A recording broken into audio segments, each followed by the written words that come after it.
তমলুকের বিরোধীর নিশান নিয়ে, অভিজিৎ তাকে জিতিয়ে দেখান বুকের আগুন দিয়ে। প্রতিবাদ আর প্রতিশোধে শুধু মানুষের চিৎকার, তমলুক আজ ফিরে পেতে চায় মানুষের অধিকার। শ্রমিক কৃষক মজুর যাচ্ছে অধিকার না পেয়ে, অভিজিৎ তাকে জিতিয়ে দেখাও বুকের আগুন দিয়ে। পরিবর্তনের একই হাল লোক দেখানো ভাই, এই তৃণমূল আর না চাই না না না না না না না না না না। বদলা হবে না বদল হবে বলেছিল তৃণমূল আগে, কলেজে ভর্তি হওয়ার আগে তোলাবাজি শুধু লাগে। তমলুকে আজ বদল হচ্ছে রক্তক্ষরণ দিয়ে, পদ্ম ফুলকে জিতিয়ে দেখাও বুকের আগুন দিয়ে, চোখের জলকে অস্ত্র বানাও বুকের আগুন দিয়ে। না না না না না না না না না না না না না না না। রুখে দাঁড়ানোর সময় এসেছে, জোট বাঁধো একসাথে, বদলে দেব তমলুককে সাথী হাতে হাত রেখে। রুখে দাঁড়ানোর সময় এসেছে, জোট বাঁধো একসাথে, বদলে দেব তমলুককে সাথী হাতে হাত রেখে। কার সাথে আছো বড় কথা নয়, প্রার্থীকে তুমি আছো। কার সাথে আছো বড় কথা নয়, প্রার্থীকে তুমি আছো।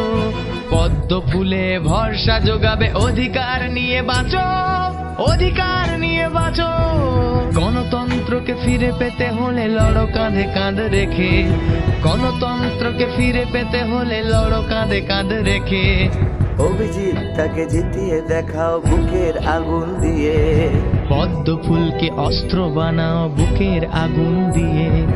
অভিজিৎ তাকে জিতিয়ে দেখাও বুকের আগুন দিয়ে, অভিজিৎ তাকে জিতিয়ে দেখাও বুকের আগুন দিয়ে।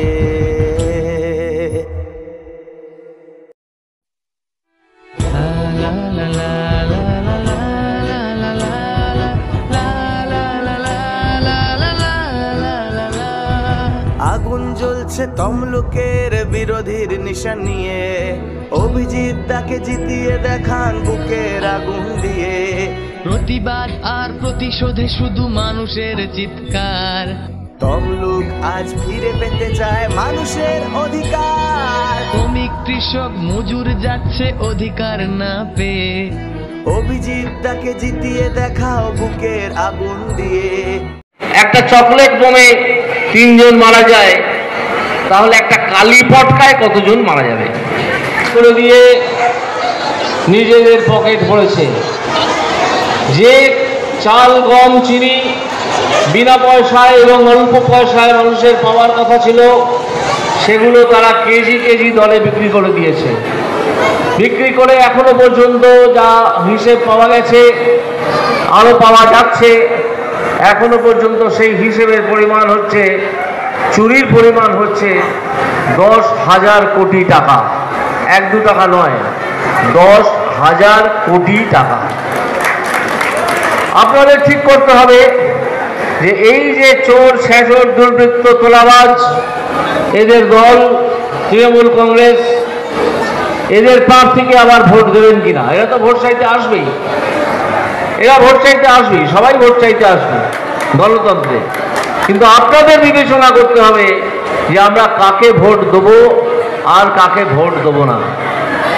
এই বিবেচনাটা যদি থাকে, তাহলে দেখবেন আমাদের পরবর্তীকালে আর অনুশোচনা বা আফসোস করতে হবে না যে ভোট দিয়ে কাকে ক্ষমতায় আনলাম।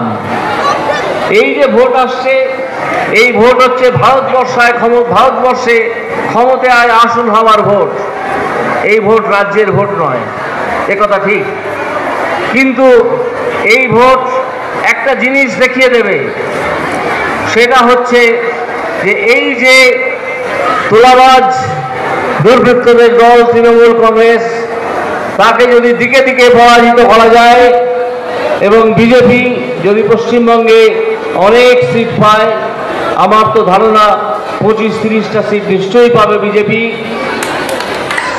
তাহলে দেখবেন এই যে তৃণমূল কংগ্রেস, যেটা কিনা ভেতরে ভেতরে ভেঙে গেছে, এর মধ্যে আমরা খবর পাচ্ছি যে তৃণমূল কংগ্রেস পার্টিটা ভেতরে ভেতরে ভেঙে গেছে। এদের ক্ষমতা থেকে চলে যাওয়া শুধুমাত্র সময়ের অপেক্ষা। যদি বিজেপিকে আপনারা ভোট দিয়ে আনেন, আপনারা যদি আপনাদের আত্মীয় বন্ধু যারা বাইরের অন্যান্য জেলায় থাকেন এবং অন্যান্য শহরে বা জায়গায় থাকেন, অন্যান্য রাজ্যে, তাদেরকে যদি একটা করে টেলিফোন করে বলেন যে এবারের ভোটটা বিজেপিকে দিও, তাহলেও যথেষ্ট প্রচার হয়। বিজেপি প্রচার করছে তার ক্ষমতা অনুযায়ী, আপনারাও এই সামান্য প্রচারটুকু করুন। এবং আমরা আজকে আপনাদের কাছে ভোট প্রার্থনা করতে এসেছি, আপনাদের সমর্থন প্রার্থনা করতে এসেছি, যাতে আপনাদের ভোট পদ্ম ফুলে পড়ে। আমার মনে হচ্ছে এই জমায়েত দেখে যে আপনারা একটা সিদ্ধান্তে এর মধ্যেই এসে গেছেন যে ভোট কাকে দেবেন বা দেবেন না। এরপরেও চিন্তা ভাবনা করার জিনিস থাকতে পারে। ক্রমাগত দেখবেন বিভিন্ন জিনিস উদ্ঘাটিত হচ্ছে, বাইরে বেরিয়ে আসছে।